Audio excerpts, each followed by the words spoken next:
ஒரு gifting order பார்க்கலாமா? ஆக்சுவலாக அவங்க ஹஸ்பண்ட் வந்து வெளிநாட்டில இருக்காங்க. அவங்க ஒய்ஃப்க்கு பர்த்டே. அதனால சொல்லிட்டு சர்ப்ரைஸ் பண்ணணுன்றதுக்காக நெறைய கிஃப்ட்ஸ் ஆர்டர் பண்ணியிருந்தாங்க. அவங்களோட செலெக்ஷனும் நல்லா இருந்துச்சு. அவங்க எல்லாமே கொஞ்சம் நீங்களே பாருங்க, நீங்களே பார்த்து சொல்லுங்க அப்படின்னு பண்ணியிருந்தாங்க. ஃபர்ஸ்ட்டு வந்து கொஞ்சம் ஹேர் ஆக்சஸரீஸ் பண்ணோம். அதுக்கப்புறம் இந்த பொம்மை பண்ணோம். செம்ம க்யூட்டா இருந்துச்சுங்க. நம்ம இந்த பொம்மையும் அழகா வந்து பேக் பண்ணிட்டோம். அதுவுமே ஹார்ட் தீமில் தான் பண்ணியிருந்தோம். அவங்களுக்கு வந்து இந்த பிரிங்கிள்ஸ் வந்து ரொம்ப பிடிக்குமா.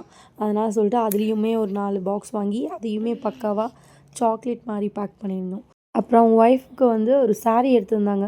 டிசைனர் சாரீ தான் ஃபுல் ஒர்க்கு. நல்ல கலரு சூப்பரா இருந்துச்சு. அவ்வளோ அழகா இருந்துச்சு அந்த சாரீ. எல்லாமே நான் தான் பர்ச்சேஸ் பண்ணி கொரியர் போடுற மாரி இருந்துச்சு. எல்லாத்துக்குமே அவங்க அவங்க அமௌண்ட் மட்டும் செப்பரேட்டா பே பண்ணிட்டாங்க.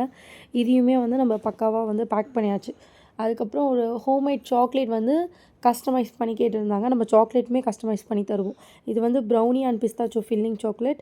அவங்க தங்கம்ன்ற வேர்ட் மட்டும் கஸ்டமைஸ் பண்ணியிருந்தாங்க. ஃபைனலி இந்த ஹேம்பருங்க.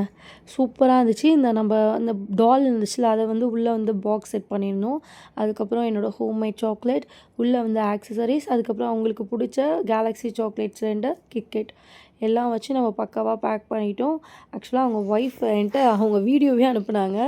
அவ்ளோ சூப்பரா இருந்துச்சு. ரியாக்ஷன்லாம் செம்மையா இருந்துச்சு. அவங்க எக்ஸ்பெக்ட்டே பண்ணல.